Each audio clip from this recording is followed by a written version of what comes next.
Welcome in, everyone, to Redacted on this Wednesday. I'm Clayton Morris. I'm Natali Morris. I see Zoran here joining us from Serbia. Let us know where you're joining us from around the world. We're streaming live on this 4 p.m. Eastern time in the United States, and we have a lot to cover today on the big show. I mean, literally the warmongers, I think they're all absolutely insane. I mean, I think it's safe to say we have entered World War III with the amount of movement that is happening right now in Ukraine. The United States Embassy now closed, the evacuation taking place. The United Kingdom, of course, throwing their weight behind sending additional missiles and training into Ukraine as it relates to attacking Russia. This is, by all accounts, a world war, and I don't know what they're playing at inside Washington, D.C. right now. They're absolutely mad, so we're going to dive deeply into this today. Yes, all over Ukraine, when new polls out show that Ukrainians don't want to keep fighting. So who is it we're supporting when we support war funding? Not the people of Ukraine. We clearly don't care about them.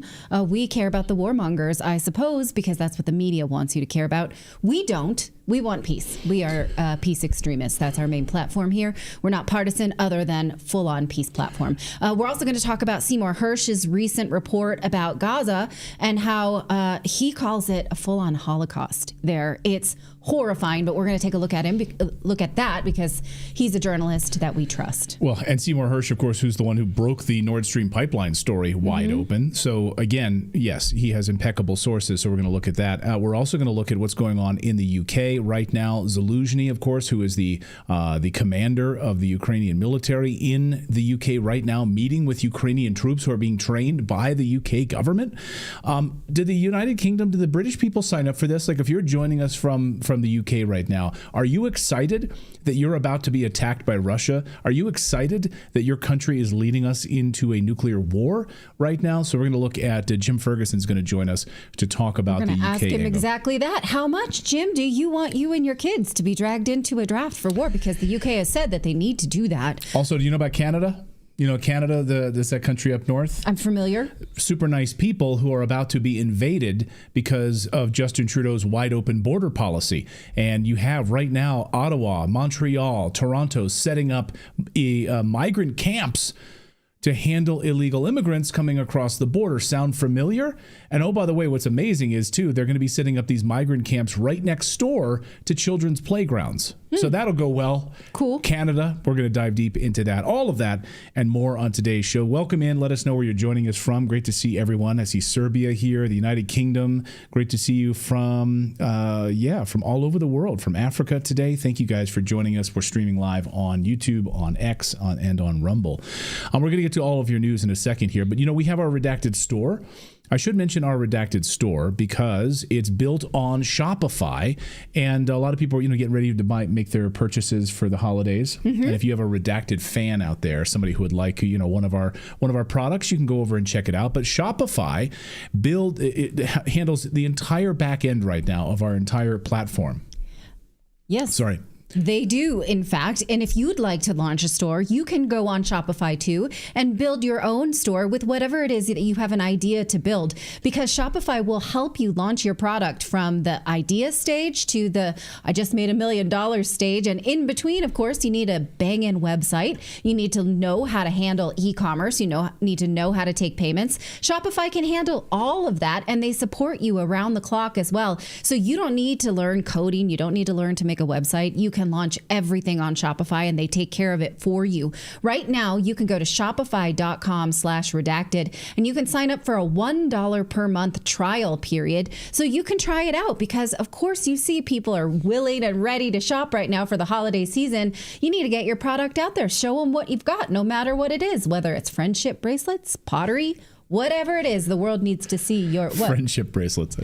I mean, I make a mean friendship bracelet. I just think of my daughter. I still do from the fourth grade. Still a thing? I might just launch a friendship bracelet store. Natalie's friendship bracelet store. I would love that. I mean, the world is always better with friendship bracelets. Friends. Yeah, that I make with a safety pin. This. So anyhow. Do what you want. Show us what you make on Shopify. Head on over to shopify.com/redacted. Don't make fun. I didn't see that one coming. That's all. My son, by the way, he's been trying to build a business. He's 14 years old and he wants to learn how to be an entrepreneur. So he's wants to launch a Shopify store. He's been planning. He's been working on this for months now. So, and I'm just sort of stepping back and letting him do all the work and the designs and graphic designs and everything. So anyway, thanks to Shopify. All right, let's get to the news, shall we? Well, ladies and gentlemen, tonight we are confronting a chilling reality, I think, in the United States. Yesterday when we were covering this, or at least the buildup of this, someone left a comment here on our channel that said, I don't think 90% of the people in the United States understand how severely bad this is for the United States right now. I think you're absolutely right about that. I think most people are just kind of living their lives. They don't realize what these masterminds, these warmongers, these criminals are doing right now in Washington, D.C., leading us into war, the very real possibility that the world is inching closer to nuclear war at this hour. This is not hyperbole or fear-mongering. The fact is, it starts with a stark warning tonight from Russia. A few hours ago, sirens blaring all over Ukraine. Russian strikes coming and people preparing for massive strikes, air raid sirens sounding across Ukraine, including in the capital city. Massive Russian strikes coming. Russia is preparing massive strikes across the entire country. They've already struck, as Colonel McGregor told us yesterday, the western part of the country, knocking out all sorts of electricity grids and power supplies. So you want a cold winter? Because this is about to happen. And the United States doesn't give a rat's ass about the people of Ukraine at all, full stop. And these people are going to freeze to death this winter, thanks to Antony Blinken, thanks to Jake Sullivan, thanks to the demented President Biden, who's basically conceded power to the deep state in Washington, D.C. And State Department officials today are getting rid of the embassy, are closing the embassy, the United States Embassy, saying, quote, out of an abundance of caution, the embassy will be closed, and embassy employees are being instructed to shelter in place. That's going to work, sheltering in place. When these massive missiles start coming in, sheltering in place, you're going to be fine there inside the embassy. Meanwhile, Russia is preparing for nuclear war, folks. They're not taking this lightly. We are in the United States. People are just still going to Target and living their day, which is fine. Live your life and work your jobs, but make demands of your government to stop this madness. So Russia has started mass producing mobile nuclear bunkers capable of housing dozens and protecting against shockwaves and radiation. As we speak, Russia is planning to move citizens into underground nuclear bunkers that they've already built. Let that sink in for a second. Thanks to warmongers in D.C., the Russian government is taking active measures right now to safeguard its people against what it perceives to be an imminent threat of nuclear escalation. Protecting its people. Russia has now begun mass producing mobile nuclear bomb shelters that can protect against shockwaves and radiation from a nuclear blast. Take a look. We got any of those? Do we have any of those? I haven't seen any in the United States. Think about this for a second. Why would a global superpower with decades of military strategy and intelligence take such drastic action unless, of course, they believe this threat was real? They're not just doing this for what, shits and giggles? I don't like that saying. That's what my dad used to say from Baltimore. I'm going to do this for shits and giggles. But here's the part that should concern you even more. This isn't happening in a vacuum, folks. The warmongers in D.C. are playing a direct role in escalating tensions right now with reckless abandon. Overnight, the Biden administration doubled down on this plan on Ukraine using long-range weapons to attack deep inside of Russia. This morning, the Biden administration announced a new round of money being sent into Ukraine. Another $275 million for a new funded weapons package being sent to Ukraine. And of course, we know, because Antony Blinken told us a few days ago, that they are going to do everything in their power to get all of this money that they can into Ukraine before Donald Trump assumes office on January 20th. So it's an addiction. He said every available dollar, and I just was wondering where those were during the hurricanes and during the crime waves we've been having, and I don't know, Maui. Just I didn't know there were available dollars. Oh, that's news to me. Well, see, there's available dollars when you fake print them, like the Federal Reserve does in the United States, and we fake print money to support all of these foreign wars because it's an addiction. Why couldn't we fake print them for Our people. We do. We fake print money for stimulus packages, and then we have a massive inflationary period, and we have an economy in the toilet, right? So that's it. When you print money like this, that's exactly the ruin you cause, right? So it's an addiction. It lines the pockets of these defense contractors, fuels a bloated military industrial complex, and drags the American people closer to catastrophe. Who's running the show there? As Spirit Walker says, the American people are being dragged into this kicking and screaming. Americans voted overwhelmingly against this. They voted for Trump against this, who warned, and by the way, he was mocked. I don't know, you remember that ABC debate? Oh, when yes. he was the one that brought up nuclear war, and Kamala Harris is like laughing. Yeah. She's like, how dare you talk about nuclear war? And Trump's like, I've been president before. I know what this looks like. We are getting dangerously close to nuclear war, and ABC and Kamala Harris mocked him for it. Right. Yes. So just so you understand, Russia is fast-tracking the development of underground nuclear bunkers to protect its people. Democrats in Washington are doing the exact opposite. They're sending billions of taxpayer dollars overseas to fuel wars that most Americans neither support nor understand. We have zero infrastructure in the United States that could save lives in a critical crisis like this. No fallout shelters, no contingency if Russia, fires missiles into Nashville, Los Angeles, Buffalo, New York City, Los Angeles. Do you guys know where your fallout shelters are? Where you'll be taken care of, where food and supplies will be? No, you don't. Voters voted overwhelmingly for Trump to stop these wars. Meanwhile, back home, our economy is faltering. Even Hillary Clinton today came out and said that Democrats should stop lying to the American people about the economy. They should tell the truth about the economy. Who woke her up? Right. I mean, like, what? Where were you a few weeks ago? So you were literally out there championing Kamala Harris. So now you're telling Democrats to talk about the economy? Literally, their talking point on the campaign was things are better. The jobs numbers are up because they're government jobs. And inflation rate has fallen, although it was increased in October. They didn't have those numbers on the campaign, so they didn't have to talk about it. So they were literally gaslighting to say, you think the economy is bad, but you're wrong, honey. It's not. It's fine. And yeah, you're like, fine. She's got the AOC problem. Like, was there no point she could have said this prior to the election? Like, right. Was there a gag order? And stop blaming Trump. It's so disingenuous. And they want to blame Trump for all their problems in the world. No, you need to blame your own party for all the problems right now in the United States. Don't blame Trump. Trump won because you guys suck. Trump won because maybe they don't really like Trump, whatever. They know that their lives suck right now. They know that they can't pay the bills right now. Anyway, our economy's in ruins. The people are struggling to pay their bills. The basic infrastructure that could save lives in a crisis like this, like fallout shelters or anything like, is non-existent in the United States. We've got some old 1950s bunkers hidden around town where occasionally you'll see a fallout sign, but those things are now turned into like Rotary clubs, and Kiwanis clubs and stuff like that. Not up to par for modern thermonuclear war. The bombs that we're now having that we use today, drastically different than they were in the 1940s and 1950s. The government has no plan for us, but Russia is preparing.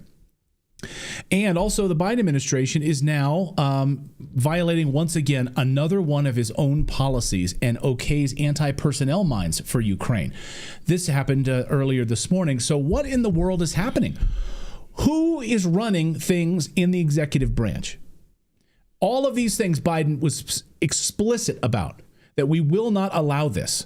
We will not allow pedal mines. We absolutely don't want this. This violates international norms. These pedal mines, which Ukraine uses and launches into ethnic Russian areas, like in the Donbass, and little kids go into the park thinking that they're leaves or a toy, and they pick them up and their arms are blown off or killed. Like Ava Bartlett, one of the greatest journalists in the world, has firsthand covered this, and we featured that on our show 2 years ago. And now Biden's okay with this? These are marked as international crimes. Yes. By the international bodies of war. Yeah, they are supposed to not be allowed. We kind of agreed to them, but okay. But today something's different. Their justification for it is, well, modern mines, they don't last for they don't stay active for decades like old mines used to. So they're not as lethal over time. That's their excuse. I mean, just look on this map. Can you go back to that last image, the one before the pedal mine there, Philip? Yeah, that one. You can see the contested area, right? This is the area that voted overwhelmingly in red to become part of Russia, right? That is Donetsk, of course, and the Donbass down into Crimea. That area, look how heavily mined that is. I mean, these are areas which have, Ukraine is already among the world's most mined countries in the world, according to Human Rights Watch. Mines cover 30% of this area. 30%. And now you want to add this into the mix? Something that violates his own norms. Tucker Carlson today tweeted this just a few hours ago, said the prayers of good people got Donald Trump elected 2 weeks ago. Wars with Russia and Iran are the counterattack. Let that sink in for a second. So what I read that is the deep state, right? Because wars with Russia and Iran are the counterattack to you people electing Donald Trump. The deep state is pissed that you did that. And this is the counterattack 58 days until President Trump assumes office. It's absolutely deeply disturbing. Tucker says this is, and he just released this a few minutes ago, right before the show. And he said, D.C. is underestimating Vladimir Putin. Watch. I think we're watching the most evil thing I've ever seen in my lifetime, which is the lame duck administration leaving the next administration with the world war, with a nuclear conflict, by allowing Ukraine, a proxy state of the United States, to strike within Russia. And I'll just have one editorial comment, and then I'm going to let you go. But I think that people in Washington misunderstand Vladimir Putin, and they think he's a monarch with absolute power, which is not true. And Russian politics is complex and it's lively, and Putin is very concerned with his approval rating within Russia. He cannot appear weak. That's a huge threat to him. He feels that. I can confirm. And if he can't hide attacks on him by the United States through Ukraine, either on Moscow or big civilian casualties, I think he will have no choice, in his view, but to launch like a serious response against Ukraine or NATO countries or possibly the United States. So this seems like the most reckless thing that's ever happened in my life. And in mine. It's unbelievable. So we'll be watching this very, very closely. All right, moving on to Gaza and the Palestinian territory. Seymour Hersh, the journalist who reported that the U.S. blew up the Nord Stream pipeline, among other things he's been right about in the wars in the Middle East for decades, he reports that Israel is planning to occupy both Gaza and the West Bank within weeks. Now, this is the bombshell report that he released today. Here is what he says is happening in the West Bank. He says control all over Gaza and the West Bank is the core demand of the religious right in Israel that now dominates the government, which is true. The right-wing government of Netanyahu and his supporters have always wanted full control of these Palestinian territories, and this is what they're pushing for. It obviously, you guys, has less to do with the hostages. Please do not fool yourself less to think to that do with it. It has nothing. Yes, it has nothing to do with the hostages. But his talking point is that we need to attack Hamas, get our hostages back, so that this never happens again. Absolutely not. This has been something that he said for decades, if you've been listening. So back to that screen, please. I'm sorry. He says he interviewed a well-informed Washington official that the Israeli leadership will formally annex the West Bank in the near future. Perhaps, you guys, 2 weeks. So this will become part of Israel then, permanently? Yes, in the hope that this decisive step will end once and for all any talk of a two-state solution. So even though West Bank is not ruled by Gaza, even though it was not originally part of this conflict with Gaza and Hamas, they're taking it as license to continue to plow into the West Bank where illegal settlers have been for decades.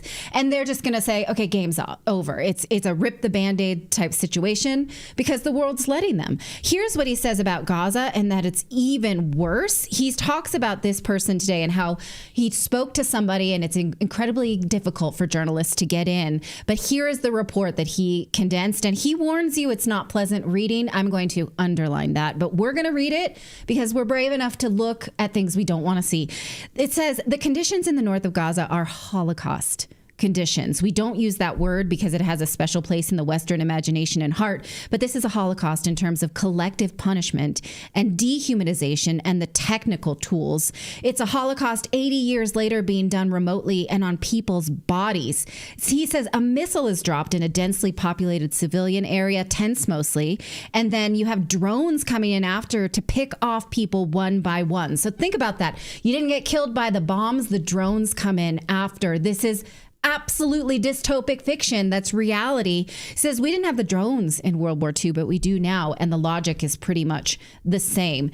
Of course, he says this was the plan all along, which we have documentation of. We don't have to guess. Last year, when Al Jazeera reported that an Israeli real estate company was advertising shorefront homes in Gaza, it was called misinformation, but now we see this happening. This was reported in December of 2023, and at the time was called fake news, but now we see it happening more and more. We see real estate conferences on the border where people are actively picking out their territory. I don't think anyone can call this fake news.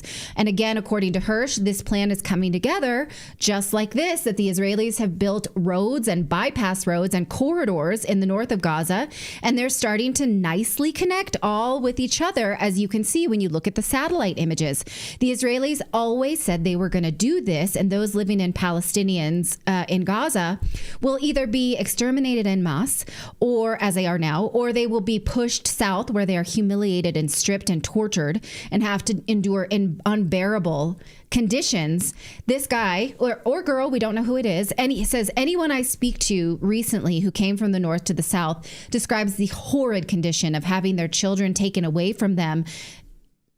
You guys listen to this. Children lined up on one side and the Gazans told to pick a random child and go with that child to the south, even if it's not your child, not knowing if your child has made it. These kinds of horrific tearing of the social fabric are happening. Now, this is the image we see when we go to see a Steven Spielberg movie. Jews having to do this, right? Choose a child and just get on a train and hope for the best and never see your life again. How can this actually be happening now? Here is what he says. Yeah, will Steven Spielberg make an Academy Award winning film?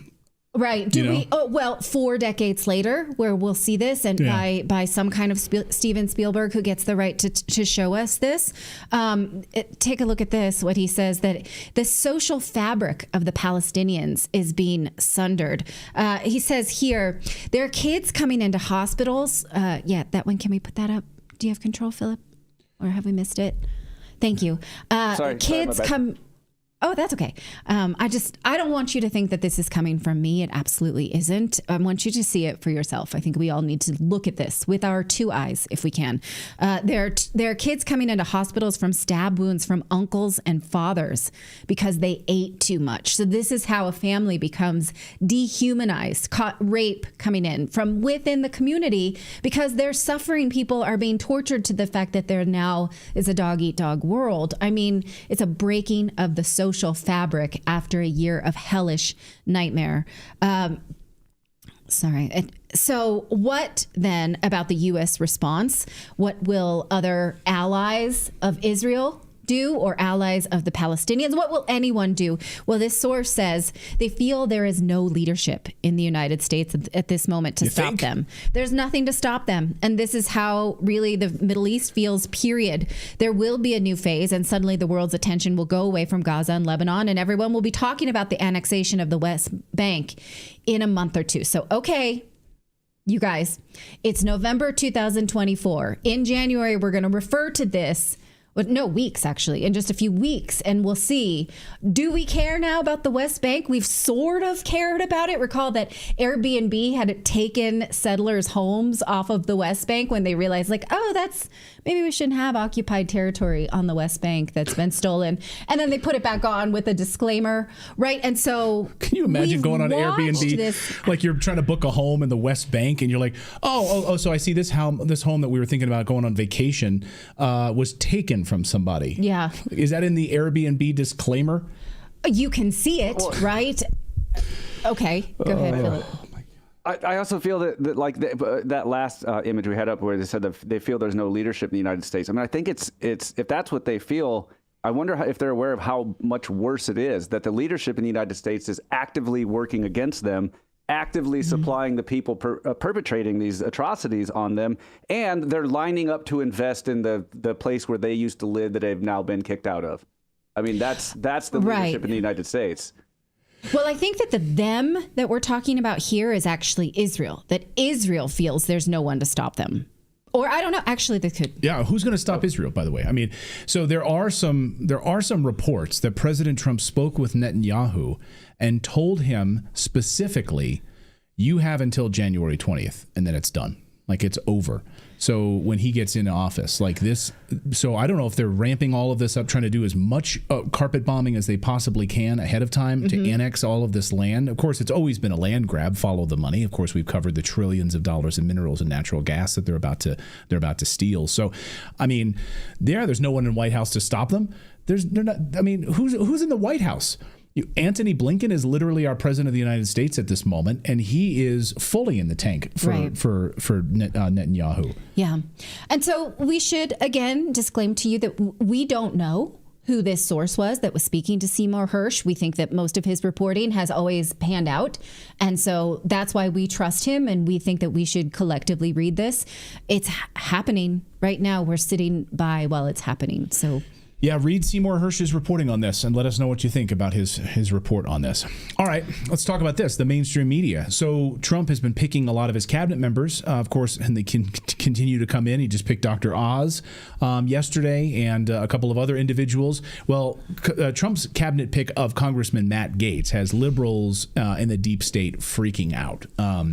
He, of course, is vehemently anti-war. He's called out sending bombs and all sorts of things to these regions. They do not like him for this very reason. Well, Sunny Hoyston, the co-host of ABC's The View, and a former prosecutor, found herself in a bit of a legal pickle on Tuesday. She had to read a correction on air after making false and defamatory claims about Representative Matt Gaetz, accusing him of inappropriate involvement with a minor.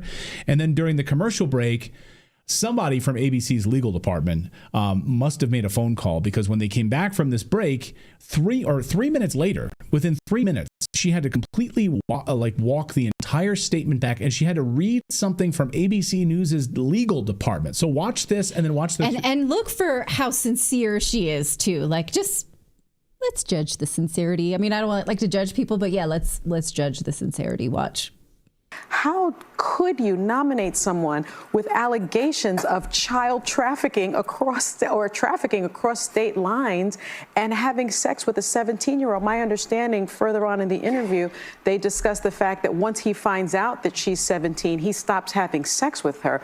Sonny, you have a legal note. I do have a legal note. Thank you, Whoopi. Matt Gaetz has long denied all allegations, calling the claims, quote, invented, and saying in a statement to ABC News that this false smear following a 3-year criminal investigation should be viewed with great skepticism. That DOJ investigation was closed with no charges being brought. We'll be right back. We'll be right back. So sincere. Okay, Yeah.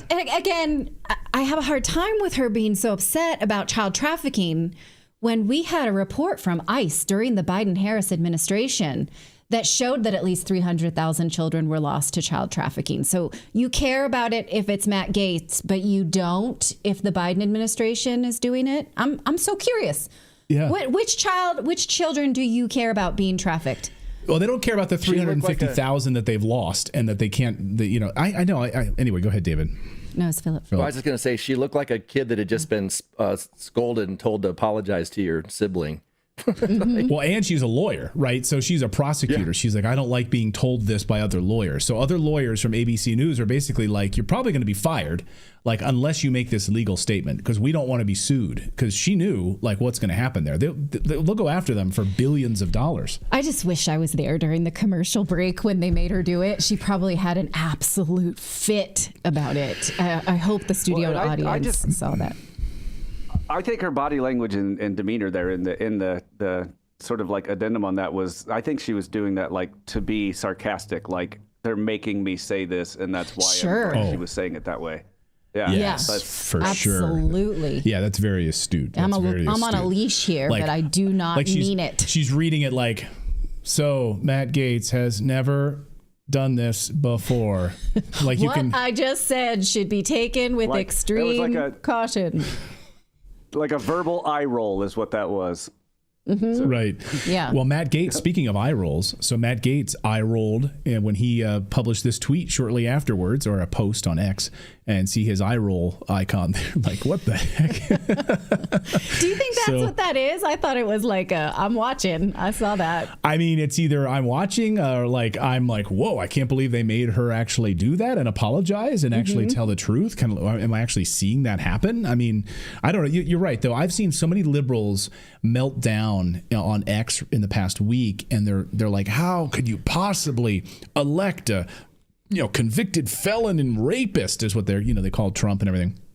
And what about the children, they say? And I think to myself, where have you been for the last 3 years? Are you not aware of this giant sex trafficking operation that's being run by the Department of Homeland Security under the direction of Alejandro Mayorkas, by the way? Like, is this not part of your world? You can't even see it? You're totally ignoring this massive sex trafficking operation in the United States under these pedophiles, but you're okay, but you're bothered by that? Yeah. Okay, you sickos. All right. Well, MSNBC's Morning Joe ratings tanked even more than they already had. So they collapsed in the wake of Donald Trump's win in the election because people realized that they had been sold a bill of goods. Trump still won, and they didn't understand it. And MSNBC was not helping them to understand it. Well, then when Mika and Joe decided to go meet at Mar-a-Lago with President Trump, their ratings collapsed even more. So you can see here, they shot themselves in the foot. Take a look at this. They collapsed by 17% because these people had been telling them that Trump was the enemy, he was the devil, he was a fascist. And then they go to meet with them, even though they said he was the worst person in the world. People just clearly don't understand it. And so their ratings are tanking even more. And to my mind, they deserve it because they have not studied. They were not respectful of their audience, and they fed them lies, which is making them miserable. Now, here they are reading their own eulogy when they're talking about how they just can't compete with influencers. 1 in 5 adults regularly get their news from influencers on social media. The number is even higher among younger Americans, with almost 40% under the age of 30 getting their news from those sources. According to the Pew Research Center, the social media site X remains the most widely accessed platform, followed by Instagram and YouTube. I mean, that comes obviously for political news. And Mike, that's the challenge. You grew up in a newsroom like Gene grew up in a newsroom. I mean, that's a lot of challenge. That's a challenge for a lot of mainstream media sources is, do they make themselves relevant again? To hear 20% of adults who actually get influencers on social media. I don't know maybe somebody who makes baskets, and while they're making baskets, they look up and say, vote for candidate X. I don't know how they make themselves, how we make ourselves relevant again, because we can't compete with 20-second snippets on an iPhone, walking up the street, morsels, getting your entire news digest of the day in less than a minute on your phone as you're walking under the crowd with coffee in one hand and your phone in the other. I don't know how we catch up to that.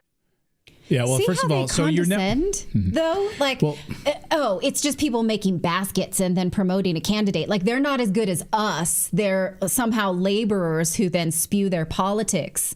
It's very condescending. Well, also, they've never been relevant. So this idea that they're relevant is bullshit.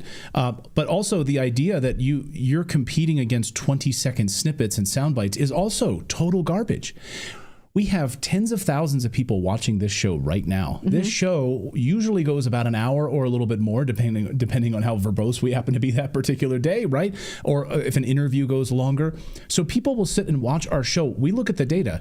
And you guys are smart people. So you're watching and you're studying and you're reading the books and you're learning. You're not watching just 20.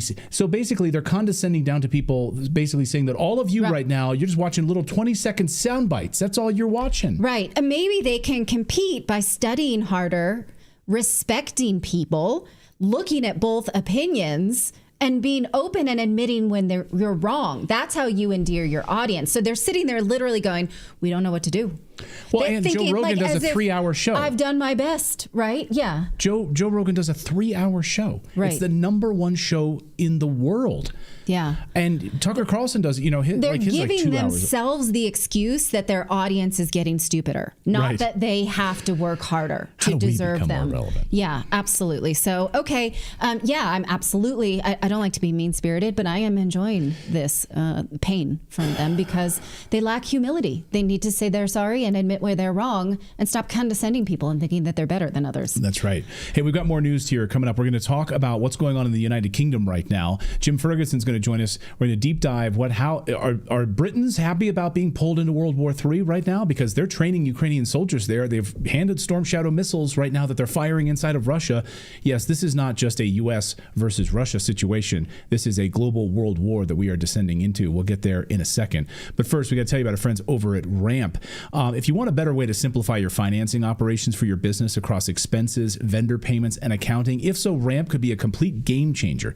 Feel like your finance software isn't cutting it? We want the latest and greatest in financial software to simplify your spending. I mean, Ramp is the corporate card and spend management software designed to help you save time and put money back in your pocket.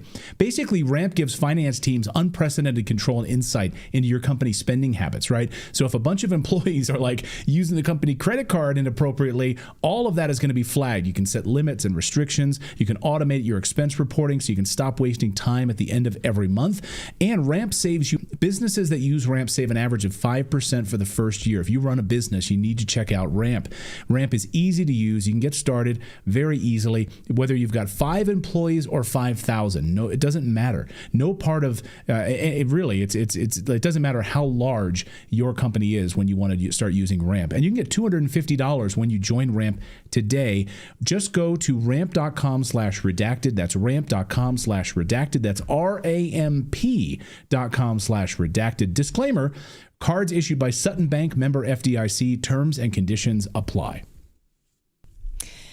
Ukraine followed up its long-range weapons attack on Russia on Wednesday, this time reportedly with weapons from the United Kingdom. This follows attacks on Tuesday with U.S.-made ATACMS or ATACMS missile. Joining me to discuss is one of the loudest anti-war voices in the UK, Jim Ferguson. He's a former parliamentary candidate and a journalist and the founder of Freedom Train International. Thank you so much for joining me. Thanks for having me on, Natalie. Always great to be on with Redacted. Thank you. Well, but not happy circumstances. I mean, I can understand why the outgoing Biden administration would ordain an escalation with Russia because bloodthirsty globalists have their time ticking out, right? But why would the UK go along with this? Don't they, want to live?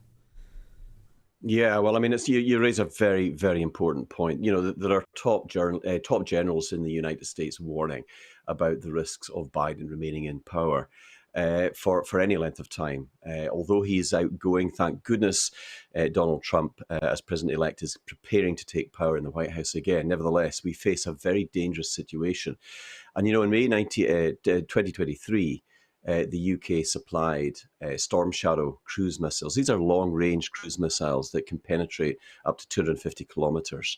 And it was given on the understanding that they wouldn't be used only within Ukrainian territory for defensive purposes. However, in November 2024, Joe Biden gave the all clear for those ATACMS missiles that you're talking about, the US supplied cruise missiles, to be used in Russian territory. And of course, they made an incursion into the Kursk region and they used those missiles there. Now, it is reported that Storm Shadow missiles have just been used on Russian soil. And of course, the fact that the UK is supplying these, Natalie, raises very significant diplomatic tensions, not only with Russia itself and their allies, but also with other NATO allies as well. So we are watching a potential major escalation, which, as the previous President Medvedev, who's the head of their Security Council, has said, has led to Russia formulating a new doctrine on the use of nuclear weapons. They're not kidding around. They're really serious about what's going on here. So we are facing a very, very tense situation. And Keir Starmer, the Prime Minister of the UK, is playing an incredibly dangerous game. Right.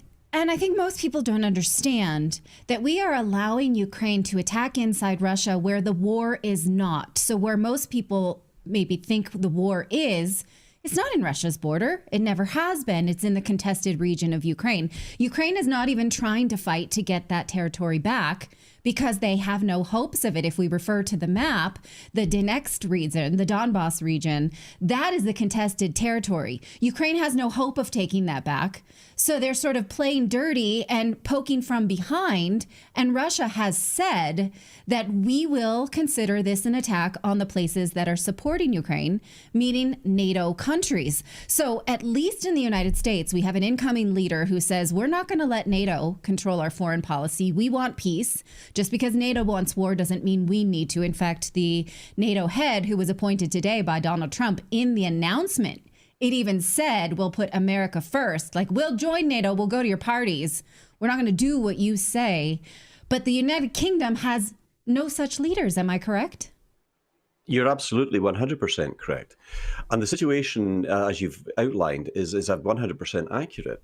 You know, the whole situation with the Luhansk, Donbass regions, which are on the eastern side of Ukraine, where most of those people are Russian-speaking people, and people forget that actually Ukraine and Russia have a very long history together, going back over many, many years. But what happened in the east of Ukraine, when they started to use heavy artillery, cutting off their water supplies, banning the language that is their native tongue, which is Russian, by those white-collar workers in the west of, in particular in Kiev, but on the western side of Ukraine as well. We can't forget what they did. They sent the battalions like Tornado, which are Nazi battalions, down to massacre civilians. And of course, that then led to the Odessa massacre, where people were locked in tenement flats, barricaded in, they were set on fire. People jumping out of third, fourth, fifth floor windows were beaten to death, shot in the head with pistols.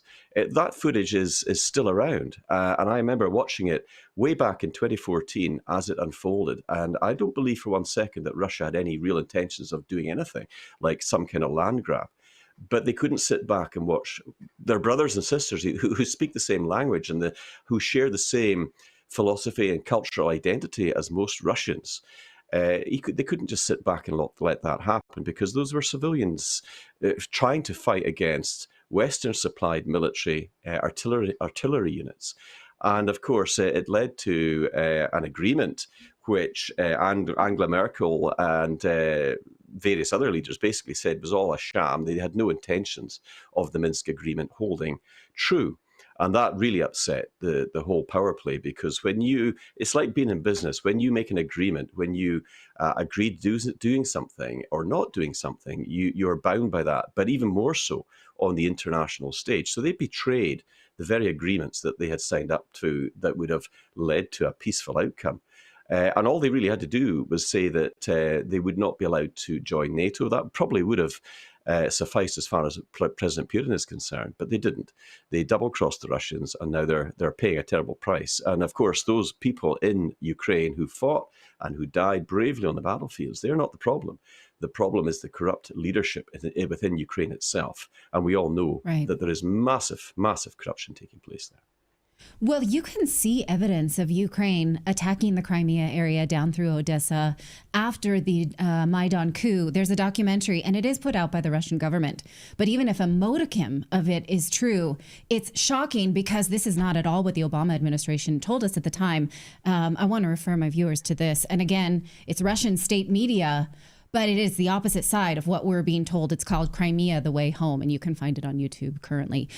So I want to ask you, I guess, the last time we spoke, we spoke about a possibility of a draft of British people in order to fight this war in Ukraine. And the news, the local BBC news, was interviewing people saying, well, I guess if we have to, we'll just do it, right? Do you think that's the temperament that young people in the UK want to fight for Ukraine? Absolutely not. They don't want to fight for Starmer either. You know, Starmer only got in with about 20% of the populist vote. The reason that he got in was because Sunak, who is another globalist, I believe deliberately ruined the Conservatives' chances of being re-elected. And quite frankly, people just stayed at home. They didn't come out and vote, which of course led to Starmer being elected with a large majority. But Sunak was at this as well. He was talking, and he's been interviewed on live TV shows where he talked about the fact that they would take the driving licenses away from young men and women who refuse to go and fight, that they would shut their bank accounts down. I mean, you're never going to get people to buy in and support a war with threats like that. I don't believe the vast majority of people in the UK want a war with Russia or anybody else. And why would they? This is a globalist agenda that's unfolding here. They want to cause great instability to usher in their new financial systems of digital ID and central bank digital currencies, all about control, Natalie. That's what the end result really is all about. And they're very good. They're masters of deception and division. And that's what they're doing. But I don't believe for one second that the vast majority of young people in Britain want to go to war and die on Ukrainian battlefields. I just don't believe it for one second. I find that hard to believe, too, although I was in London about 4 months ago and did see some signs in some apartment complexes saying we stand with Ukraine. They looked a little sun-faded, so they'd been there for a while, but that was very much in vogue 2 years ago, to put it on your social media profile, to say that, to put, some decorations on your car.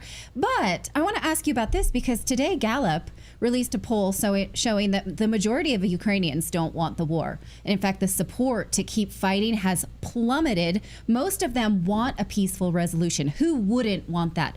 So if the West stands with Ukraine, shouldn't we honor their wishes of peace? Because standing with Ukraine to go to war is only standing with Zelensky, not the people of Ukraine, right? Right. Well, I mean, if the globalist puppets and proxies that the globalists have in our Western nations, including the United States and the UK, were true to form and believed in democracy, they would take something like that Gallup poll and treat it with the kind of courtesy that it deserves. Because if you look at that similar poll approximately 2 years ago, there was a higher percentage of people in Ukraine that wanted to fight and wanted to do that, but not now. It has plummeted. And I think they've come to the realization that they're never going to win a war against Russia. And of course, the vast majority of people know somebody in Ukraine, a neighbor, a friend, a family member, who has died or been seriously injured. We're not just talking deaths, we're talking about serious injuries that have been occurring to the Ukrainian people, and it's dreadful to see. I hope, Natalie, that with the re-election of Donald Trump, who President Putin has a high degree of respect for, because he knows he's a strong man as well. And most strong men will respect. They might not always agree or go along with what their opposite numbers are saying in those respective countries. But nevertheless, I believe Donald Trump will bring a peaceful solution to this. And his own family members have come out quite categorically and stated, as soon as Donald Trump is elected, the war in Ukraine is going to end. And I can't wait for that to happen, because we need peace and stability. Absolutely. And yesterday on the show, I posited that perhaps Putin is showing a restraint because he knows that the incoming administration in the United States is not as bloodthirsty as the current one. And maybe we saved ourselves by voting for the administration that is not currently bombing them. So hopefully that's the case. But do you have any leaders to look to in the UK who would support something like this that are currently in office? Not really. I would say that Nigel Farage, who is a former colleague of mine, somebody who is a good personal friend of Donald Trump, would probably have very similar views to me on this. Unfortunately, he's only a member of Parliament, but I would say watch this space. I think Reform is currently polling way ahead of both Labour and the Conservative Party in Wales, where there is an election taking place soon. And it could be that we will see some changes taking place there. But yeah, Keir Starmer is a globalist. He is a vowed globalist. He's a Davos man. He likes Klaus Schwab. He's a member of the World Economic Forum. He's an ardent globalist and also a socialist bordering on a communist. So it's a strange situation that the UK currently finds itself in particular with journalists being locked up for simply speaking the truth and reporting the news, whilst the prisons are being emptied of child molesters and violent criminals to make room for people who have written tweets or posted things to criticize the Keir regime. So I hope that Trump gets into the White House quickly and that there is a transition of power that is peaceful, But, I love the United States. I love the American people. I was there in Washington, D.C. just a few weeks ago. I interviewed Senator Ron Johnson and various other people. And they deserve a leader like President Trump, not Joe Biden or Kamala Harris. So well done, the American people. You've not just saved America, you've probably saved the world, if I'm being honest. And I very much look forward to Trump being put into the White House again and hopefully restoring peace and order throughout the world. Thank you so much for that perspective. So you can follow Jim on X. It's at Jim Ferguson UK. Thank you for coming back on Redacted. It's been a while. Come back soon. Yeah, it's my pleasure, Natali. My best regards to Clayton as well. Thank you so much. Thanks so much, Jim. I appreciate it. Great to see Jim as always. Yeah. Legend. And I love that last phrase there. I mean, it's like maybe America saved the world with this move. Yeah. Let's just pray for Trump to get in safely. Like that's the big thing right now to end these wars. All right. Hey, we've got more news to get to. What's going on in Canada? The Canadians right now, you guys are setting up illegal immigrant camps in Ottawa, Toronto, and Montreal. Yes, your Trudeau government is now setting up migrant camps so that when all of the floodgates open and the millions of illegal immigrants pour across the border, Justin Trudeau's wide open border policy is going to be able to house all of them there. We're going to talk about Canada in a second. But first, you guys love steak? Because I love steak. Oh, my God. I think it's the only thing that David eats is steak. And we're proud to tell you about our friends over at Chicago Steak Company. Right now, I'm telling you, these steaks are phenomenal. The Chicago Steak Company is spreading the holiday cheer with an unbeatable offer exclusively for our viewers right now. You're going to get 4 free bourbon sirloin steaks, a bottle of their signature steak seasoning, and free shipping on your first order over $199. Imagine gathering your loved ones around the holiday table filled with tender, juicy steaks, deliciously seasoned with the best flavors of the season. They have premium cuts. Their beautifully marbled ribeyes are gorgeous, perfectly aged New York strip steaks, and their filet mignons, unbelievable. And it's exactly what your holiday needs right now to impress every guest. Send it as a gift, order it for yourself. It's totally up to you. All you need to do is head over to mychicagosteak.com/redacted right there on your screen and place your first order of $199 or more to unlock this free offer, this festive offer. You'll receive 4 free bourbon sirloin steaks. Do you know how expensive those would normally be? So a signature steak seasoning and free shipping right to your door just in time to bring the magic of steakhouse quality to your holiday table. Order now and make this season unforgettable. Canada is already facing a migrant crisis, but appears to be blaming President Trump for the waves of illegal immigrants pouring into that country. Now Canada is building temporary, I say temporary, but probably permanent shelters to house illegal immigrants like these in Ottawa. Watch.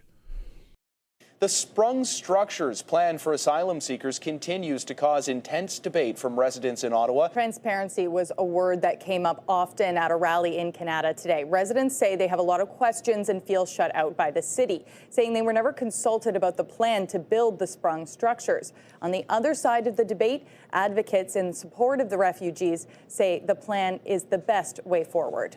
The first planned to go in near the Nepean Sportsplex, and the second here at 40 Hearst Way if needed. This is the second consecutive weekend of protests here, with many saying there was no consultation or transparency from the city. And those in favor of the city's proposed plans say these buildings are crucial. So what's going on here? Let's ask David Creighton, who writes at the Post Millennial, independent journalist, and who has a great YouTube channel, Creighton's Right, from Ottawa.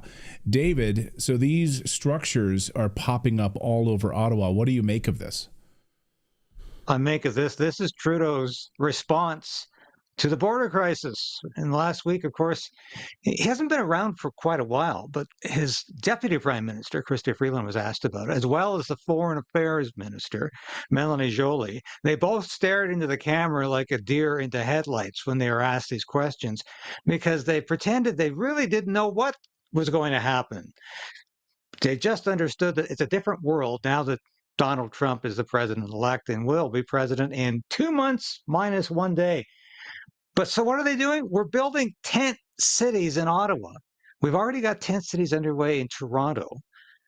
We've got food banks across the country, for that matter. But what is going to happen to all of these millions of illegal immigrants who are going to be deported from the United States? And right now, as Tom Homan told them, better get ready to go now, better leave now, or self-deport before we deport you. They're doing so, Clayton. They're coming up from the border as I speak. New York, Vermont, through into Quebec, through into Ontario. We are going to have tents. We're going to have 2 tent cities in Ottawa built. They're actually being called sprung buildings. But this is Trudeau's response. We're going to see them in Toronto, Ottawa, and Montreal. This is exactly how Trudeau responded to the last illegal immigrant crisis in 2017, 2018. And this is how he's going to respond this time. The funny thing is, he's on the air on his YouTube channel talking about he has a new immigration policy. He's going to cap immigration. It actually, the facts are he's going to reduce immigration by exactly 2,400 people over the next year and a half. That's what it amounts to. But he's not even addressing the illegal immigration that's going to be a consequence of Donald Trump's deportation policy. Because, I talked to J.J. Carroll, who we both know, and I've had him on my show as well, and he's been on yours so many times, talking about the illegal immigration problem in the United States. When I asked him about, well, what do you think is going to happen when Donald Trump starts deporting these people? He said, well, they're probably going to go to Canada. And that really got me thinking at the time, because yes, why would they want to go back to Mexico or Nicaragua or Guatemala or China, where some of them are coming from? Come to Canada. Justin Trudeau in the past has said, we have an open border. We have an open refugee policy. Come to Canada, all refugees of the world. He hasn't said that again, but he doesn't need to, because the resonance from that incredibly horrible posting on what was then Twitter is still out there. And so we're going to see mass illegal immigration in Canada. And the response from the Trudeau government, I'm afraid, is not going to be to seal the border. It's going to open their arms again to this problem. So we're watching it happen as we speak. Well, according to President Biden, illegal immigration is the hallmark of goodwill. It is the diversity is our strength, right? So Canada is about to become incredibly diverse. You're going to have millions of illegal immigrants from Nicaragua and Honduras and Haiti and China. I mean, it's going to be remarkable for Canada, right? I mean, this is a good thing according to Biden and Trudeau. Well, and that's exactly what Trudeau's mantra is: diversity is our strength. Well, it's maybe true to some degree, but illegal immigration is not anybody's strength, because that leads to the erosion of a country. You cannot be a sovereign country without any borders, which is, of course, why Donald Trump was reelected on November 5th, 2 weeks ago today. That's the lesson. Are Canadians now basically, the media there, are they trying to blame President Trump for this? Like it's somehow Trump's fault that illegals are just coming across Canada's wide open border as if Trump controls Canada's border? He's not even president of the United States yet. The mainstream media in Canada continues to demonize Donald Trump as a catastrophic political event. But I don't see the same degree of blame for the immigration problem, largely because the Trudeau government has admitted it's screwed up immigration badly. This has been one of their latest tenets. I've never seen Trudeau admit to anything as much as he has lately about him not understanding mass immigration, the consequences of mass immigration, the fact that there are no jobs for these people, there is no housing for these people, that the population has been rising too fast. His solution, unfortunately, though, is only not even a half measure. It's a quarter measure. It's not sufficient, and he's not looking at illegal immigration. I don't think Trudeau is getting any leeway here from even the mainstream media in Canada. It's impossible to blame Donald Trump for our immigration problem when the Trudeau government is admitting it's a large part of the factor here. Who's going to pay for all of this? I mean, is Canada doing very well right now, solvency wise? I mean, everyone's got great health care and no doctor shortages, and housing prices haven't skyrocketed, right? I mean, everything's going great up there right now. Inflation is totally under control. So, I mean, I'm sure Canadians are just happy to foot the bill for these millions of illegals that are about to pour into Canada, right? I hesitate to think what's going to happen when this flood truly begins, because what they're doing in Ottawa, for instance, is co-locating these immigrant camps right next to a center where kids are skating and swimming. Now, is that a recipe for disaster? That'll go well. Once again, these are going to be unvetted people coming into the country. And we know what the experience has been in the United States, where criminals are getting across the border. Sexual predators are coming across the border. What are they going to be doing? Camping out in an area where kids are going to use a swimming pool and a skating rink.